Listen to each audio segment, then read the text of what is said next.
quiero compartirles hoy una palabra. No voy a andar con mucha vuelta hoy, haciendo mucha introducción, porque lo que el Señor me decía acerca de esta palabra es que Él quiere sacar un tapón de tu vida. Un tapón, algo que está conteniendo, que está impidiendo que haya un fluir del Espíritu de Dios, una respuesta a las peticiones, una unción que se manifieste en tu vida, una autoridad, porque unción es autoridad. Es sinónimo de autoridad. Los reyes eran ungidos, los profetas eran ungidos, los sacerdotes eran ungidos para ejercer una autoridad en el nombre de Dios. Unción significa eso, autoridad delegada por Dios. Acompáñenme a Mateo capítulo 6, verso 9. Vamos a leer bastante Biblia hoy, así que prepárese para escuchar, porque algunos no traen la Biblia, no traen nada, hermano. El villique, nada. Mateo capítulo 6, verso 9. Esta es enseñanza de Jesucristo a los discípulos. Vosotros pues oraréis así: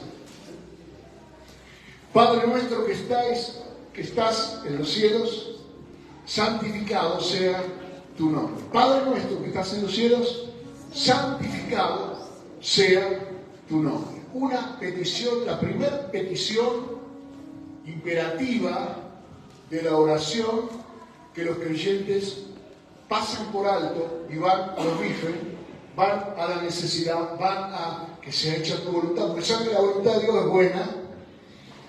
El pan lo quiere, el de cada día, el de cada semana, el de cada mes, el de cada año. Quieren ser perdonados, quieren salir adelante cuando aparecen las tentaciones y ser liberados de todo mal. Pero la primera petición, ahí es donde la mayor parte de los cristianos no la entienden, y como no la entienden, no se ponen en condiciones de hacerla, y eso los limita tremendamente en el resto de su vida. Aquí estamos hablando de que Jesús le enseñó a los discípulos a orarle a nuestro Padre que está en los cielos, y eso significa que tenemos un acceso con mucha libertad, con mucha honestidad, con mucha sinceridad a toda la buena voluntad de alguien que ha dispuesto desde su parte, desde su propia decisión, ser nuestro Padre y darnos el espíritu de adopción, el cual en el libro de Romanos el apóstol Pablo dice: el que clama dentro nuestro, Abba Padre, el que clama por una intimidad con el Padre. Pero cuando nosotros oramos sin santificar el nombre del Señor, es donde al usar luego el nombre del Señor no queda claro, porque cualquiera puede ser tu Señor aquí en la tierra. Hay personas que aman el dinero, su Señor es Mamón. Hay personas que aman o que han entregado su corazón, se han llenado, se han dejado dominar de distintas pasiones, y son esas las que gobiernan su vida. Para algunos es la política, para otros el fútbol, para otros el sexo. Cosas que han pasado a ser dioses de su vida, porque lo dominan. De ahí viene dominar, viene de dominus, viene de Dios, del significado de Dios. Y aquello que te domina será tu Dios. Y si le estás llamando Señor a altares extraños, entonces ofrecerás una adoración extraña, y entonces vendrá una respuesta extraña que no será la de Dios. ¿Cómo podemos nosotros estar seguros de que estamos santificados, de que fuimos nosotros llamados por Jesucristo de manera imperativa a santificar el nombre de nuestro Padre que está en los cielos. ¿Sí? A separarlo, que quede claro quién es. Santificar un nombre significa separarlo de todo y distinguirlo de todo. Pero hay una característica imperativa en esto también. La primera vez que en la Biblia aparece el concepto de algo que es santificado, para que lo podamos entender, no es una persona, no es un animal, no es ninguna cosa de las creadas en el sentido de las cosas tangibles y palpables. Lo primero que es santificado en la Biblia es un día. Dice en Génesis capítulo 2, verso 3, y bendijo Dios el día séptimo y lo santificó, porque en él reposó de toda obra que había hecho en la creación. Usted sabe, el relato de la creación habla de 6 días, en los cuales 6 días lunares, porque los días comienzan a la tarde y terminan a la mañana, como son los días lunares, ¿no es cierto? Es la tarde y la mañana del día primero, segundo.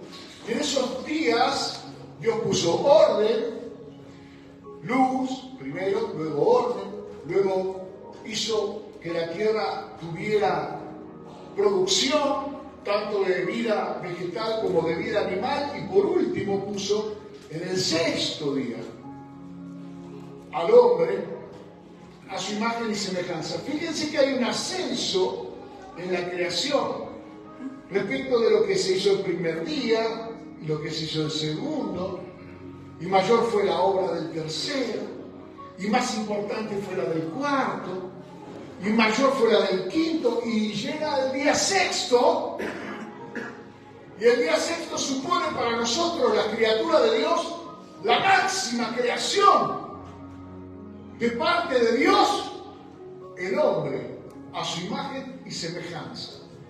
Y nos quedamos ahí. Pero la máxima creación de Dios ocurre en el día 7. Que es la santidad. Amén. La santidad, porque tenemos un Dios que es santo. Y esa característica fundamental de Dios es la que hace la diferencia cuando nosotros tenemos que acudir acerca de una respuesta. La santidad, es decir, santo. En el Antiguo Testamento se usa la palabra Kadosh, ¿no? Los judíos oran inclusive una oración que se llama el Kadosh. Yo lo experimenté cuando falleció mi abuelo, yo era muy chiquito, y mi abuelo era judío. Y nos llevaron al cementerio ahí en La Tablada, y vino un rabino, y oró una oración que se llamaba el Kadosh, y le dio a mi tío, Pedro, que era el varón de la familia, la obligación de orar por no sé cuántos días, porque no me acuerdo tanto, pero yo era muy chiquito. Eso fue cuando yo tenía unos 8 o 9 años, un poco antes de mi conversión, y le entregó un material, ¿no? Una especie de un librito, y tenía que orar eso durante no sé si 40 días, el Kadosh.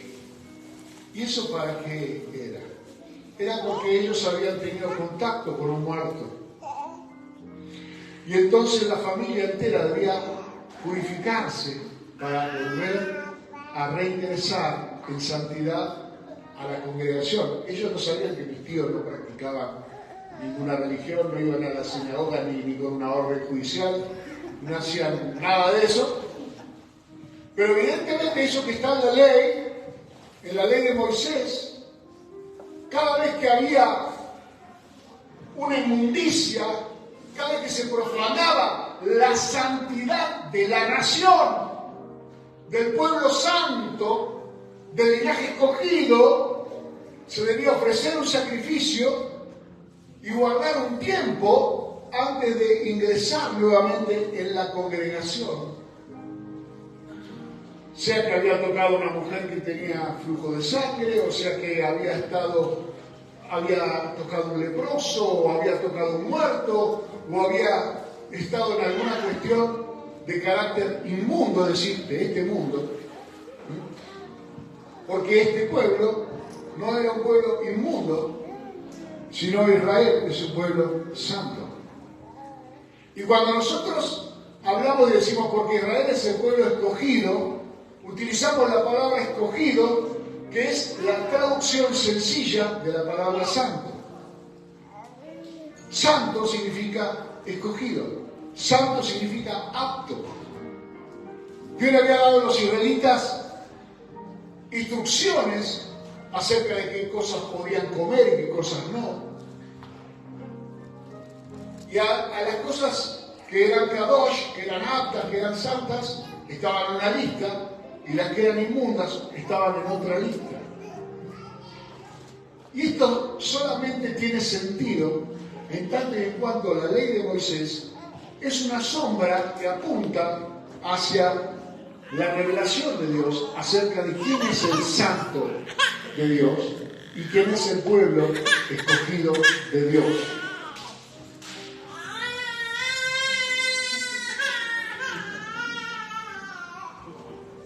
Está muy bien.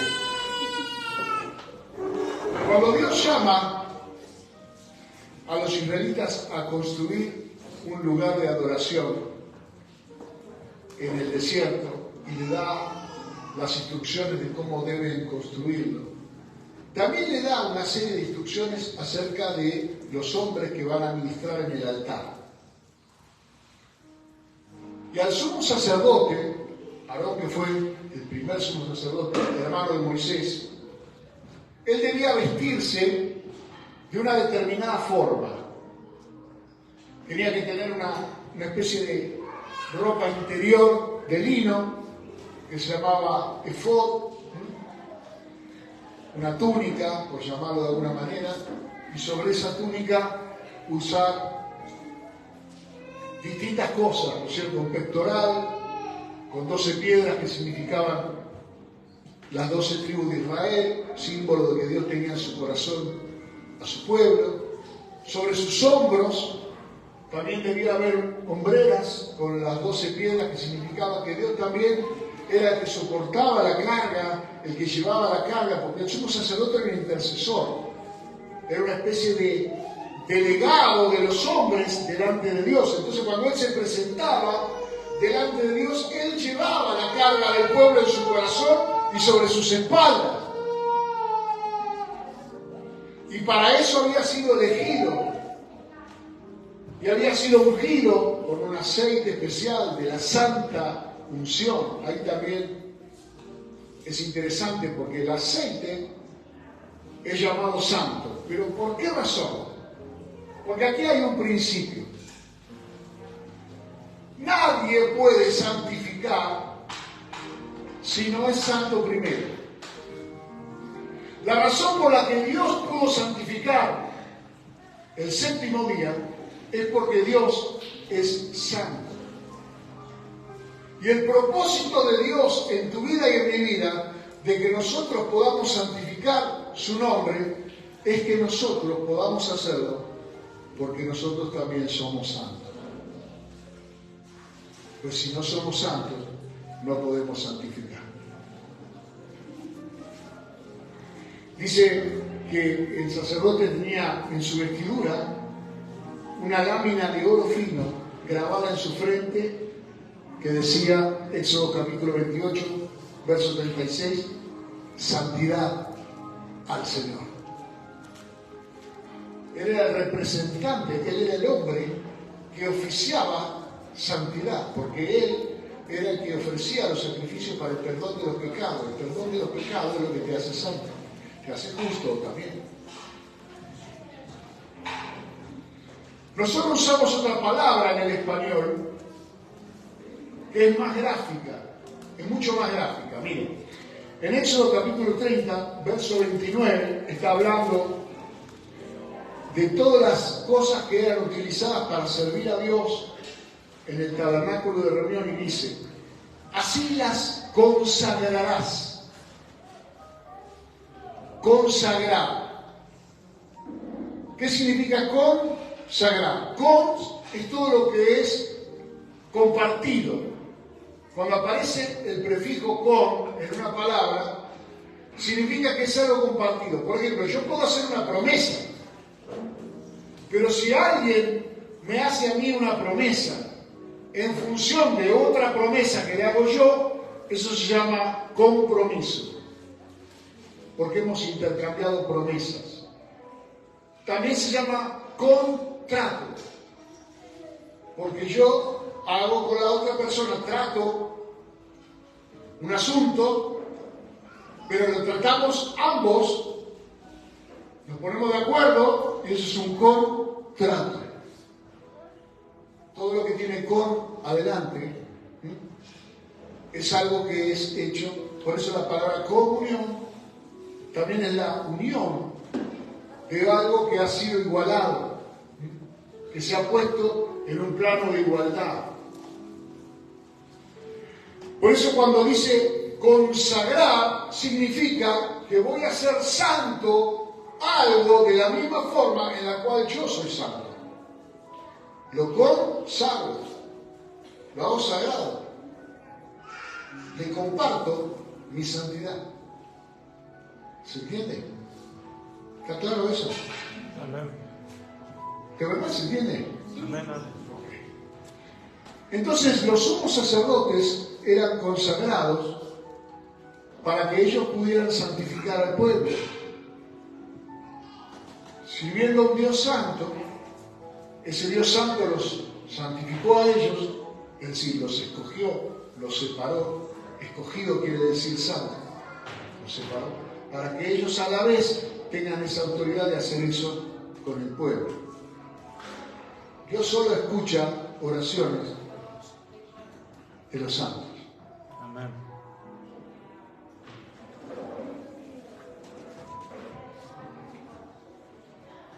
Era un problema que tenían los judíos. Los judíos, por ejemplo, traían una ofrenda y como la ofrenda para ellos había sido un sacrificio, ellos consideraban que la ofrenda era santa por el sacrificio o por el esfuerzo que ellos habían hecho para poder traerla. Y muchos creyentes hasta el día de hoy piensan igual acerca de su servicio. O sea, se disponen a hacer algo para Dios y piensan que eso está bueno, que eso es santo, porque yo lo hago para Dios. Y mi predicación, y mi oración, y mi asistencia a las reuniones, y mi comunión con los hermanos, y mis oraciones son santas, porque... Y entonces Jesús le dice en Mateo 23, 19, necios y ciegos. ¿Qué es mayor, la ofrenda o el altar que santifica la ofrenda? Amén. No es lo que vos hagas, sino para quién lo estás haciendo, lo que le da sentido a tu vida. Por eso hay tanta buena gente en el mundo que se vaya al infierno. Porque es bueno desde su criterio, desde su concepto, desde su idea, desde su hago lo que me parece a mí, soy un buen tipo. Pero Dios no es un buen tipo, Dios es santo. Amén. Y Él va a convivir con los santos Amén. por la eternidad. Vamos a otro ejemplo de la Biblia. Josué capítulo 7, verso 13. Dios había santificado a Josué para ser el líder de su pueblo, ¿sí o no? Como estuve con Moisés, estaré contigo. Nunca se apartará de tu boca este libro de la ley, sino que meditarás en él de día y de noche para hacer todo lo que en él está escrito, y entonces harás prosperar tu camino y todo te saldrá bien. Le está dando una fórmula, le está dando un sistema para santificarse. Porque al meditar en la ley de día y de noche, su mente se despoja de pensamientos profanos y se llena de la palabra de Dios. Y Y aparte eso, no se apartará de tus ojos, no se apartará de tu boca. Es decir, no vas a hablar nunca otra cosa que no sea la que está en el libro de la ley. Porque sos un líder y ese pueblo lo que tiene que escuchar es palabra de Dios y no de hombre. Nunca se apartará de tu boca este libro de la ley, sino que meditarás en él de día y de noche, y entonces vos harás prosperar tu camino. Vos haces prosperar tu camino. Vos sos el responsable de que las cosas te salgan bien o mal. ¿Es así o no es así? ¿Quiere leerlo? Porque vos no traen la Biblia. Cualquier cosa que digo yo la tiene que dar por válida. Pero dice así. Entonces el pueblo de Israel viene de una derrota.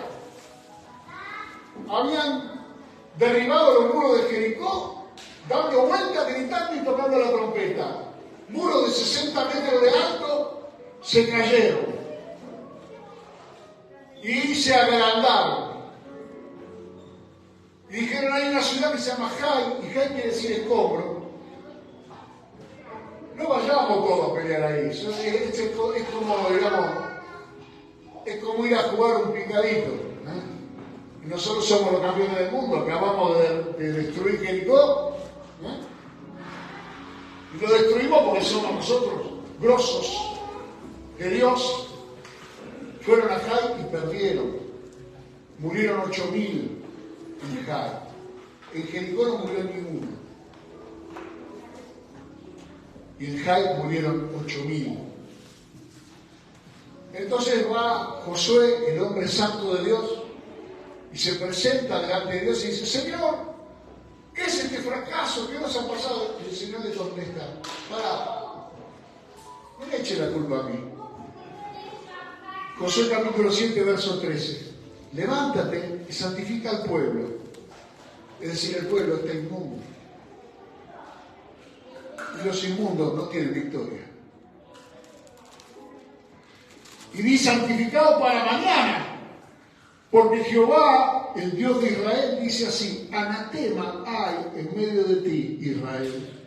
No podrás hacer frente a tus enemigos hasta que no hayas quitado el anatema de medio de vosotros. Tiene un marcador ahí. No podés hacer frente a tus enemigos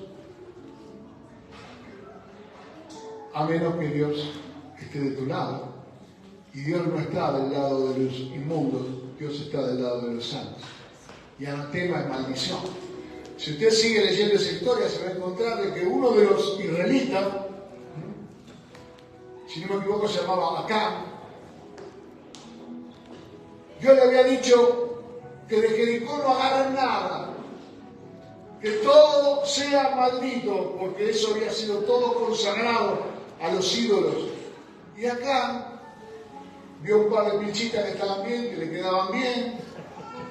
Había un lingotito de oro que andaba por ahí. Justo por el camino por donde él, se ve que le tocó conquistar la casa de un joyero, no sé cómo se encontró con eso. Y el tipo dijo, esto está bueno, qué anatema ni anatema, me lo llevo para el rancho. Y como sabía que estaba mal, levantó la alfombra de la tienda, hizo un pozo, lo enterró ahí y lo tapó. Y al día siguiente fue responsable de la muerte de 8.000 hermanos. ¿Cómo cree que le fue acá?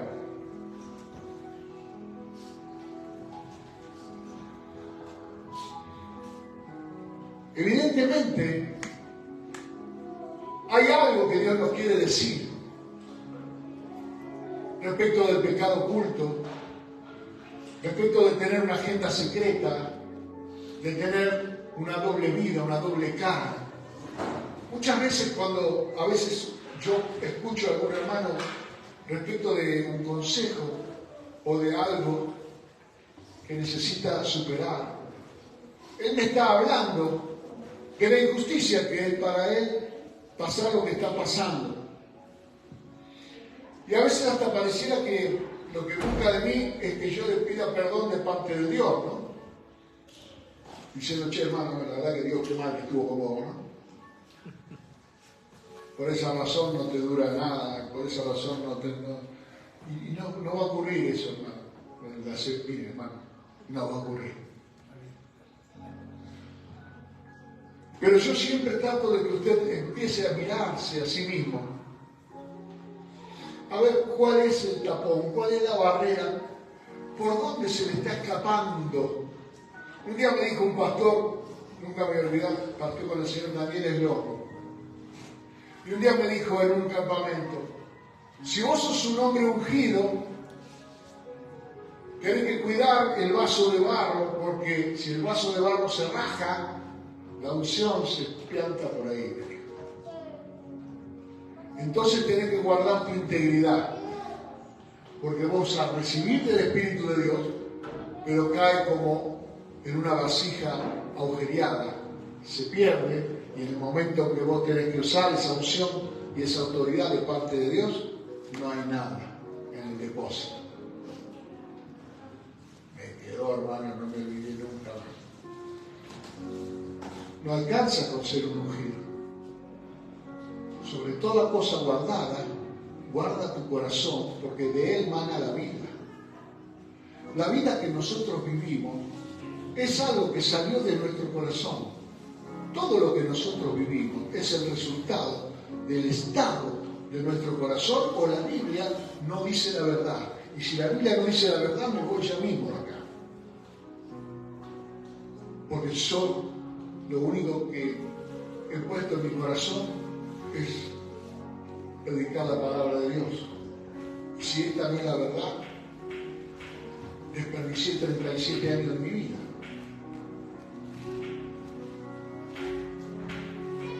¿Qué pasa si yo le digo que hasta Jesús entendía este principio, siendo como él era el hombre más santo que anduvo por la tierra?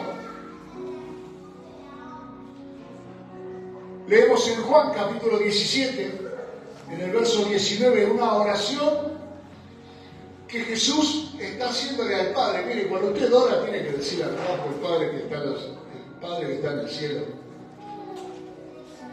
No puede ser engañado nunca.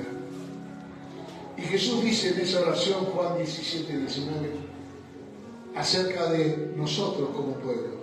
Por ellos, le dice al Padre, yo me santifico a mí mismo, para que también ellos sean santificados en la verdad.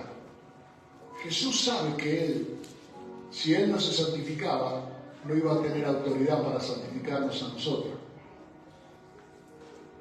Si Él dejaba que su lenguaje, que sus ideas se mezclaran con la palabra que había recibido de parte del Padre, entonces Él no podía, por medio de esa palabra, santificarnos en la verdad.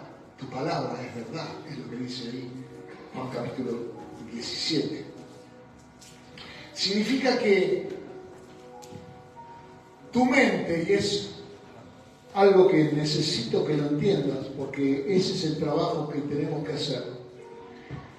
Tu mente tiene que llenarse de la palabra de Dios para desplazar toda la cultura, todas las ideas, toda la mala enseñanza que aprendimos de nuestros padres, de nuestro ambiente, de nuestro barrio, de lo que sea. Porque amarás al Señor tu Dios con todo tu corazón y luego con todo tu... Y si tu mente está llena de otras cosas, ¿cómo podrás amar al Señor con toda tu mente? Si tus pensamientos no aman al Señor, si tus pensamientos son siempre, ay de mí, ay pobrecito de mí, ay que por un lado, o por el otro lado, yo soy... Porque la mente se va a los extremos. Se va a la de el mundo entero me tiene que pedir perdón a mí porque la vida me engañó. O yo soy el más grosso del mundo y todo el mundo me tiene que besar los zapatos. Y nos vamos de un lado al otro. De sentirnos la basura más inmunda, pero por culpa de los demás que son infames, inmundos y pecadores. Y yo soy un pobre alma de gracia. Y eso es mentira, porque somos linaje escogido, pueblo adquirido por Él, nación santa. Y del otro lado al revés. Ya me empiezo a creer que estoy por encima de los demás. Pero si Jesús santificaba, Él se santificaba para no desviarse de la verdad y poder comunicar la verdad a los israelitas, ¿cuánto más nosotros? Incluso en el rol como padre, como hermano, como hijo, cada una de esas cosas debe estar en nuestra mente, pensar, concordar con el Señor, su pensamiento. La mente se tiene que llenar de la palabra. Si usted quiere realmente poder orar a Dios con autoridad, necesita Dios escudriñar en sus pensamientos y encontrar lo que realmente quiere encontrar. Porque toda motivación profana o egoísta cancelaría de alguna forma lo que salió de nuestra boca. Yo sé que después de esto usted me va a querer menos, ¿no? Pero yo necesito ministrar esta palabra. La obra de Cristo, para poder compartirnos la santidad de su Padre, y para que nosotros podamos ser hermanos de Él, implica ser hijos de un Padre Santo y hermano de un hermano santo. Es llamado a la familia que de apellido tiene Santo. El más conocido de ellos es uno que se llama el Espíritu Santo. No es cualquier espíritu. Se llama Santo. Porque es el que santifica. En Hebreos 2:11 dice, porque el que santifica y los que son santificados, de uno son todos, por lo cual Jesús no se avergüenza de llamarlos hermanos. Ser hermano de Jesucristo implica separarse, pero fundamentalmente separar nuestra mente.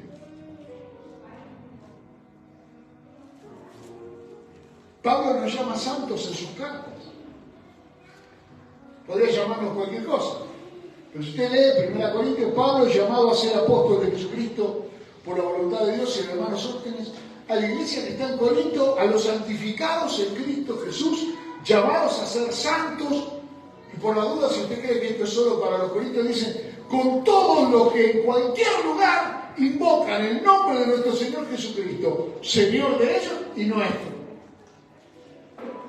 ¿Quiénes son los santos? Todos los que son llamados a ser santos, los que en cualquier lugar invocan el nombre de Jesucristo. Ser santo significa ser elegido.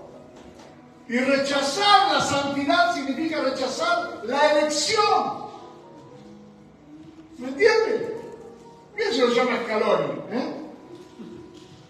Lo eligió. Y usted dice, no, pero quiero jugar para Bélgica. Y rechazó la elección. Porque juega por Argentina, juega para Bélgica. Y si usted es llamado a ser santo, dice, yo juego para el mundo. Soy el 9 del mundo, la clavo en el ángulo. De lunes a viernes. Obviamente, si usted juega para el mundo, con pensamientos del mundo, con ideas del mundo, con los ídolos del mundo, con la cultura del mundo, pues entonces la camiseta no se la van a dar nunca, que es blanca, la nuestra, sin mancha, sin arruga, sin ninguna cosa semejante. Ahora yo quiero que usted entienda esto. La santidad es una obra instantánea y a la vez es una obra progresiva. Como todas las cosas en el mundo, digamos, en el mundo espiritual funciona de la misma manera. Voy a dar un ejemplo para que usted lo entienda. Supongamos que usted tiene en su casa heredado de su mamá o de su abuelo un juego de copa fina de cristal que están ahí solamente para cuando hay una ocasión importante o para cuando viene un personaje importante, ¿sí? Y durante el día toma vaso de plástico, cualquier cosa, una maceta, lo que sea. Da lo mismo, un vaso de aluminio para el Fernet, lo que sea. Pero cuando viene alguien importante, tiene usted las copas finas preparadas. Algunos que le han regalado para el casamiento copas finas, 35 años sin usarla y están. ¿Sí? Y la tienen ahí guardada. No sé, si la copa puede ser alguna otra cosa. Puede ser los cubiertos de acero inolvidable, que lo tiene ahí. Unos cubiertos todos con un trabajo, no cortan nada, pero son hermosos. Y para el asado tiene el tramontina, ¿ok? Todos los días, ¿sí? Pero cuando vaya a visitar a alguien importante, poner los cubiertos esos que son todos, por ahí no son, pero son todos iguales por lo menos. No como en mi casa, que para encontrar los cubiertos iguales tiene que llamar al inspector Crusoe. Eso es santo, porque ha sido separado para solamente un uso especial y determinado y un momento, y eso significa usted y yo. El Señor nos separó para Él, como los utensilios del templo. Por eso el Señor se enojó tanto cuando los babilonios usaron los utensilios del templo para hacer fiesta, y los liquidó en una noche. Santo. Pero ¿qué pasa? Ahí están las copas, ¿sí? Y le cae de sorpresa, no sé, el embajador de Bélgica, la tenemos con Bélgica. ¿Y usted qué va a hacer? ¿Le va a poner la copa así como está en la cena? No, ¿qué hace primero? Ese es el trabajo progresivo de la santidad. Posicionalmente, Cristo Jesús nos hizo santos y nos separó del mundo. Pero si yo me embarro, si yo me ensucio, si yo estoy siendo utilizo mi vida para un fin que no es el servir a Dios, que no es poner a Dios en primer lugar, me voy a ensuciar. Y esa es la obra del Espíritu Santo, purificarme. La obra de Cristo fue consumada. La obra del Espíritu es progresiva. Esa es la razón por la cual necesitamos renovarnos.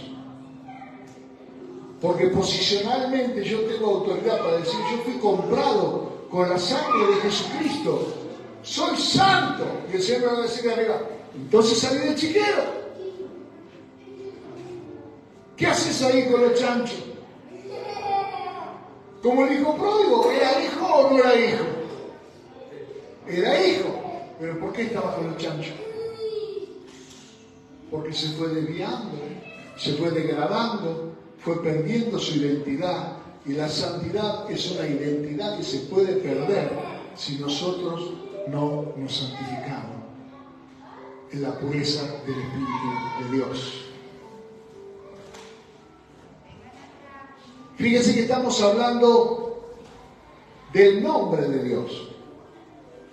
La importancia que tiene el nombre de Dios. En Filipenses capítulo 2, verso 9 dice, por lo cual Dios, está hablando de Jesucristo, que siendo Dios como el Padre, tanto el Hijo como el Padre eran iguales, se hizo hombre, y siendo hombre, en vez de reclamar su autoridad de rey, porque él era del linaje de David, él se hizo siervo, y siendo siervo, no fue un siervo cualquiera, sino que fue un siervo obediente hasta la muerte y muerte de cruz, por haber descendido a derechos naturales, solo para agradar al Padre. Dice que el Padre le dio, lo exaltó hasta lo sumo, y le dio un nombre que es sobre todo nombre, para que en el nombre de Jesús se doble toda rodilla de lo que están en los cielos y en la tierra y debajo de la tierra, y toda lengua confiese que Jesucristo es el Señor, para la gloria del Dios Padre. La importancia de un nombre.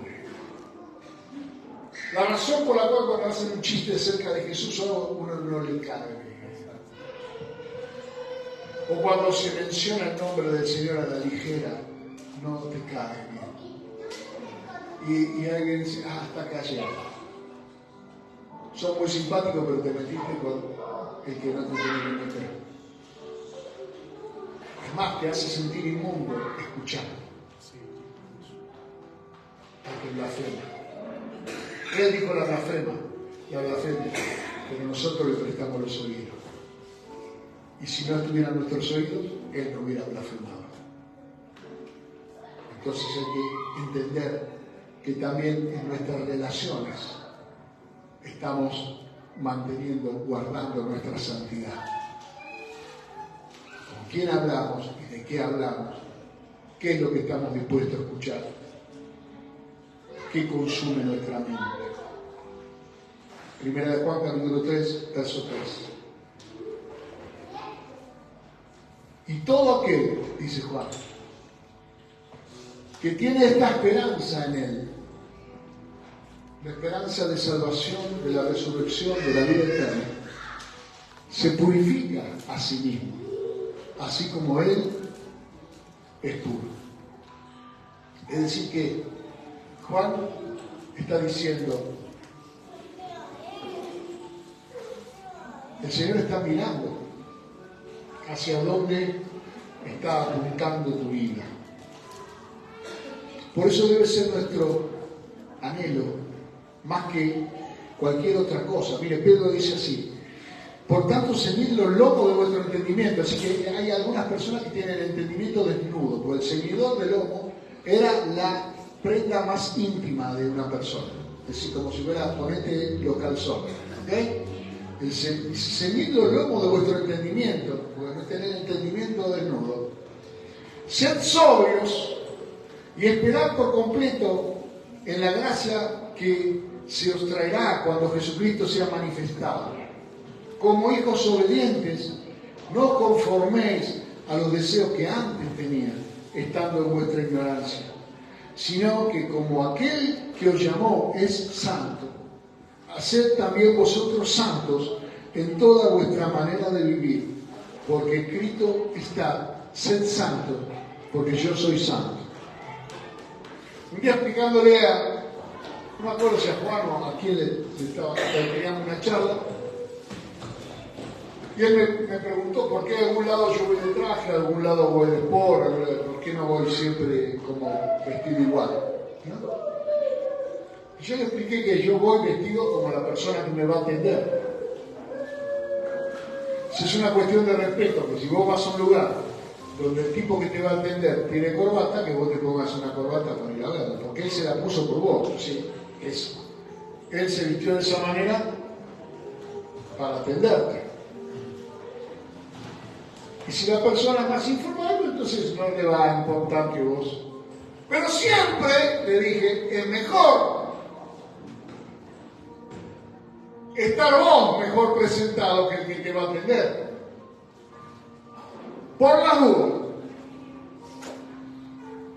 Entonces, si te podés poner la corbata, ponete. Y así la prueba. Anda al banco vestido como un cirujano, anda al banco bien vestido va a ser como te distinto. Te lo aseguro, te lo firmo. Te vestís de otra manera y el gerente del banco te mira así, si se te mira el que está ahí, con la corbata. Porque el tipo no sabe si sos de la FIP, si sos diputado nacional, no sabe. ¿Me comprende? Y acá el apóstol Pedro está diciendo que necesitamos nuestro entendimiento. Nuestro entendimiento. O sea, ¿entiende? Estoy hablando de vestido porque él está diciendo que la mente todavía está desnuda. A menos que vos la vistas. ¿Y de qué la vas a vestir? Para presentarte delante de un Dios santo. De santidad. En Efesios capítulo 5 está hablando de algo tremendo. Dice, maridos, amad a vuestras mujeres, así como Cristo amó a la iglesia y se entregó a sí mismo por ella. ¿Con qué propósito? Para santificarla, habiéndola purificado en el lavamiento del agua de la palabra, a fin de presentársela a sí mismo, porque Él quiere presentársela a sí mismo, una iglesia gloriosa, que no tuviese mancha, ni arruga, ni cosa semejante, sino que fuese santa y sin mancha. Escucha esto que es interesante. Mayormente la mujer quiere el día del matrimonio, no sé, yo digo, me parece a mí, pero por ahí me estoy equivocando, presentarse como la más hermosa, ¿no? Para su marido. Es un día muy especial, ¿o no? Que ese día, mejor peinado y mejor maquillaje, ¿no es cierto? La mejor ropa que se pueda comprar. Yo casé mis 2 hijas, así que sé de qué estoy hablando. Y elegirse el vestido y todo para agradarle a semejantes personajes.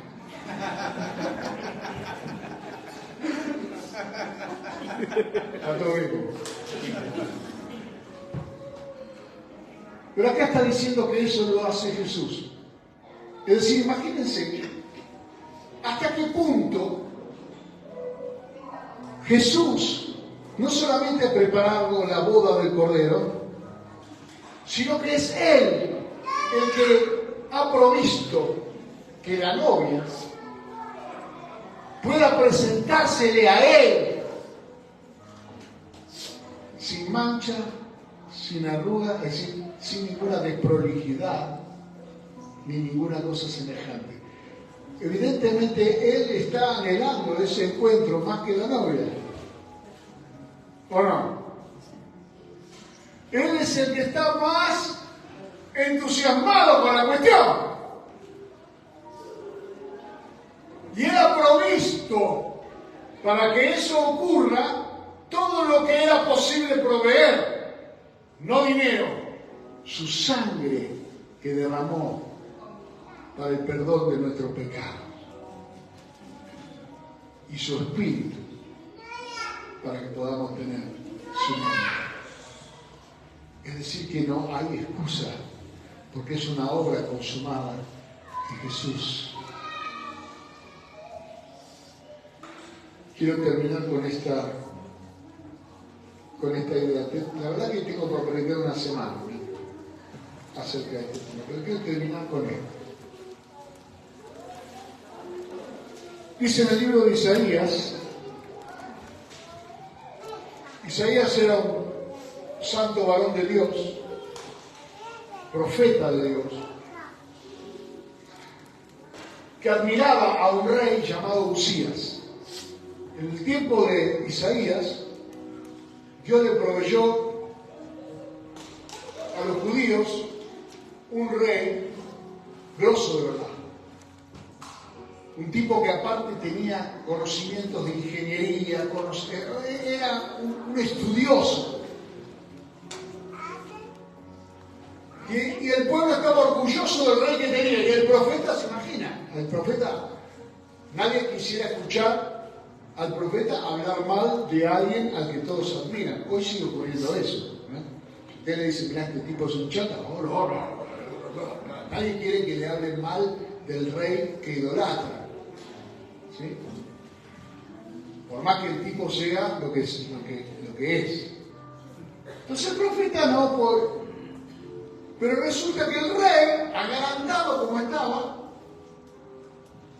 un día dijo, voy a ir al templo y voy a ofrecer incienso como los sacerdotes. Yo soy el rey. En definitiva, no soy de la tribu de Leví, soy de la tribu de Judá. Pero soy el rey. ¿Quién me va a decir a mí que no puedo ofrecer incienso en el santuario? Y el rey entró al santuario, estaban los sacerdotes ahí, vea esta historia. Y el sacerdote que estaba oficiando le dice, momentito, don rey, usted no es sacerdote, no puede ofrecer incienso acá. Que no, soy el rey. Y se enojó. Y se enojó en el santuario, lugar donde está prohibido enojarse. Estaba tan prohibido enojarse que mire, estaba prohibido transpirar en el santuario, en la presencia de un Dios santo. Y el tipo se animó a expresar ira contra un siervo de Dios en el santuario. Y se enojó tanto que le salió lepra en la frente. Y salió avergonzado del santuario y la lepra le tomó todo el cuerpo y murió. Entonces se imagina el profeta, todos los profetas ahí diciendo, ¿cómo le pasó esto a Uzías? Algunos hasta habrán pensado, qué malo Dios lo que hizo, ¿no? Nos dio este genio y ahora nos lo sacó de un plumazo. Entonces dice, en el año que murió el rey Uzías, Isaías capítulo 6, por eso esta historia, deprimido, angustiado, pensando que ya no había esperanza, Isaías fue al templo. Y en el año que murió el rey Uzías, vi yo al Señor sentado en un trono alto y sublime, y sus faldas llenaban el templo. Por encima de él había serafines, cada uno tenía 6 alas, con 2 cubrían sus rostros, con 2 cubrían sus pies y con 2 volaban. Y el uno al otro daba voces diciendo, Santo, Santo, Santo, Jehová de los ejércitos, toda la tierra está llena de su gloria. Y los quiciales de las puertas se estremecieron con la voz del que clamaba, y la casa se llenó de humo. Entonces dije, ay de mí que soy muerto, porque siendo un hombre inmundo de labios y habitando en medio de un pueblo inmundo de labios, mis ojos han visto al Rey, Jehová de los ejércitos. Y voló hacia mí uno de los serafines, teniendo en su mano un carbón encendido tomado del altar con unas tenazas. Y tocando con él sobre mi boca, dijo, he aquí que esto tocó tus labios y es quitada tu culpa y limpio tu pecado. Después oí la voz del Señor que decía, ¿a quién enviaré? ¿Y quién irá por nosotros? Entonces yo respondí, heme aquí, envíame a mí. Este encuentro de Isaías con el Señor está aquí relatado de esta manera para que usted entienda con quién se encuentra cuando se encuentra con el Señor, aunque sus ojos no lo vean. Aunque usted no puede percibir con sus ojos la santidad, la grandeza de Dios. Cuando Él dice que al reunirnos en su nombre, Él nos prometió estar aquí en medio nuestro. No importa en qué situación usted llegue, puede llegar deprimido como Isaías, angustiado, preocupado por tantas cosas que hay en el mundo y en su vida. Pero usted tiene un encuentro con un Dios santo. Debe entender que es un Dios santo. Que sus ángeles están clamando de día y de noche, Santo, Santo, Santo es el Señor. Es lo que Él quiere oír. ¿O usted cree que ellos cantan una que sabemos todos? Es lo que Dios quiere escuchar. Dios quiere escuchar que su principal característica, lo que lo hace diferente de todo, único en su naturaleza, es su santidad. Tremendo que casi 500 años después, Juan es ascendido al cielo, al trono de Dios, y tiene la misma visión que Isaías. Y aquel no sabe que estaban cantando los serafines. Santo, santo, santo es el Señor. Su gloria llena la tierra. Y en la presencia de Dios La convicción de pecado es lo natural. En la presencia de Dios sentirse inmundo es lo natural. Si alguien que tiene un encuentro con Dios no siente que necesita humillarse delante de Dios, no siente que tiene que dejar muchas cosas para poder acercarse a un Dios santo, pues entonces no sé con qué Dios se está encontrando.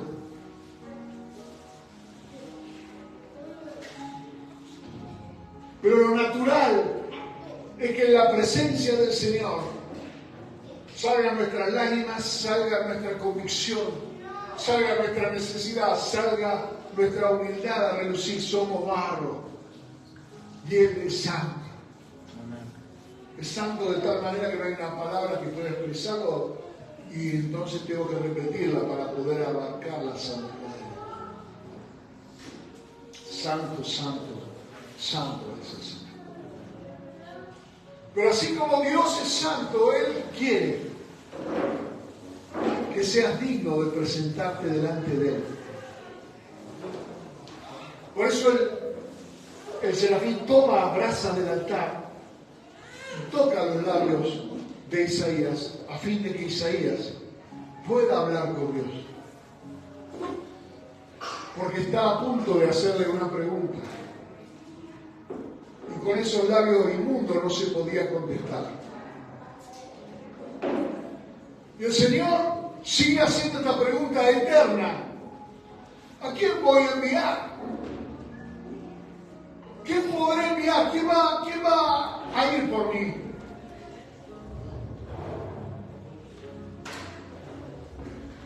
Y esa limpieza que hemos obtenido por medio de la sangre de Jesucristo, y esa santidad que hemos recibido por medio del Espíritu Santo en nosotros, es lo que nos permite a nosotros decir como Isaías hoy: Señor, yo voy, envíame a mí, yo voy a hablarle a la gente, yo voy a anunciar tu santidad, yo voy a manifestar tu grandeza. Los reyes de este mundo se mueren leprosos, el Rey de Gloria está en su trono, es inconmovible, su trono es por los siglos de los siglos. Él hizo para nosotros una morada para que habitemos en su presencia. Él preparó todo lo necesario para que nuestros oídos sean capaces de escuchar su voz. Él pagó el precio para que podamos presentarnos delante de Él y no morir. Como dijo Isaías: listo, soy muerto. Porque esto no es una estatua de yeso. Porque esto no es una escultura hecha por los hombres. Porque esto no es una religión. Esto es el Dios Santo. Que toda la tierra está llena de su gloria. Esa es la razón por la cual nosotros en este momento tenemos que tomar una decisión. Hay muchas cosas más que yo podría decir, pero creo que con esto por hoy va a ser suficiente. Nunca te han invitado a pedirle a Dios santidad. Siempre te han invitado a pedirle a Dios salvación. Nunca. Porque es el Salvador. Porque todo lo ha hecho Él. Pero todo eso tiene un propósito. Y el propósito de la obra de Cristo es compartirnos al Padre y compartir con nosotros su destino eterno. Amén. Y Él, por los siglos de los siglos, es santo. Amén. Y la santa ciudad que desciende del cielo, Jerusalén celestial, ¿cuántos han leído? Dice que los inmundos no entrarán en ella. Dice, ¿cómo lo voy a hacer? No, usted no tiene que hacerlo. que tiene que dejar al Espíritu Santo de Dios que tome dominio de su vida y Él lo haga. Se trata de rendirse en sus fuerzas, en sus ideas, en sus excusas, en sus justificaciones y argumentos. No lo va a lograr. Pero si en esta noche le rinde el corazón a Dios, diciéndole: Señor, esta invitación es la más poderosa que yo haya recibido jamás. Estoy siendo llamado a ser santo, como tú eres santo. Póngase de pie, vamos a orar al Señor.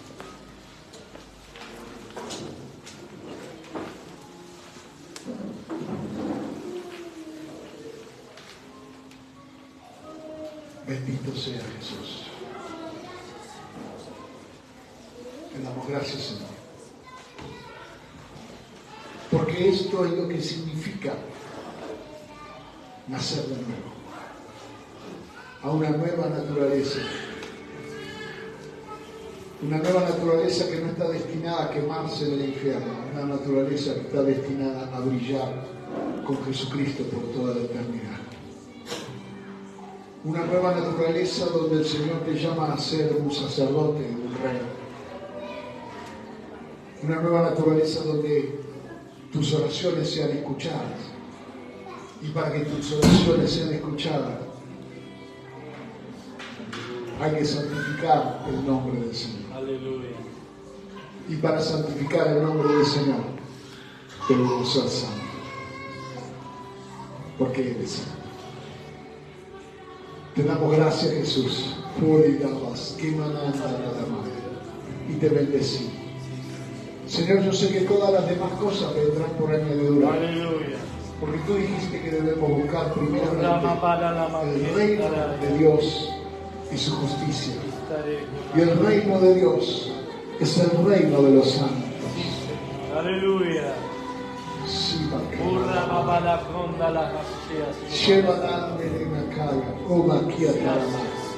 Señor, en esta noche sabemos que las demás cosas vendrán por añadidura.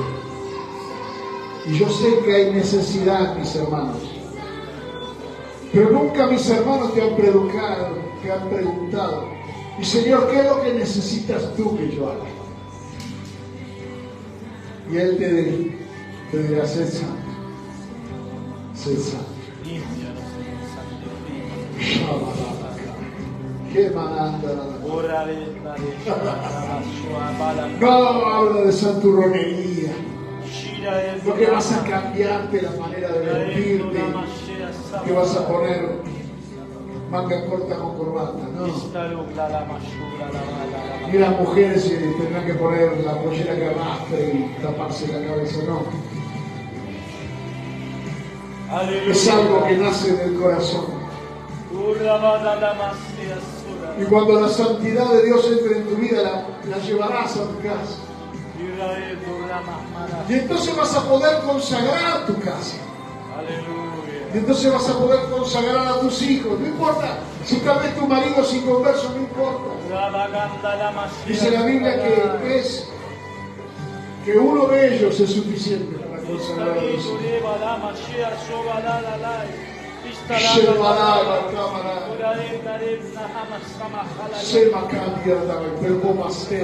Pero puedes llevar la santidad a tu casa. Entonces tus oraciones serán escuchadas. Y cuando tus oraciones sean escuchadas, podrás decir: Dios es fiel. Porque la oración de los justos puede mucho. Oh Rey, te adoramos. Pero tal vez el Espíritu de Dios en esta noche te está diciendo: bueno, hay alguna cosa difícil que hay que dejar. Tu casa se tiene que limpiar. Traiga el domingo que viene toda la porquería que tiene en su casa. Si tiene santos, si tiene libros que no van, si tiene películas que son inmundas, si tienen cosas que no reflejan la santidad de tu carácter, nosotros aquí la vamos a destruir en el nombre de Jesús. limpie el anatema de su casa por amor al Señor. Y va a comprobar que sacar ese póster o esa foto o esa cuestión bloqueaba su oración, bloqueaba su relación. Despojarse del anatema de los ídolos, de todas las cosas inmundas. Tomar distancia de esas relaciones que no traen nada bueno y apartar un tiempo para orar, para leer la palabra de Dios, para congregarse, para tener comunión con los santos. Es lo que el Espíritu de Dios está demandando en el futuro. Señor, te damos gracias en el nombre de Jesús, porque fiel es tu palabra. Y si usted necesita oración en esta noche, venga mientras estamos adorando, vamos a estar orando para romper ese yugo, para romper esa atadura. Y usted dice, no, pero mi familia, vamos a romper esa maldición familiar en el nombre de Jesús, a cortar esa herencia de pecado en el poder del Espíritu de Dios. Señor, te adoramos, te bendecimos, te damos gloria. Oh Rey, te damos gloria. Santo eres tú, Jesús.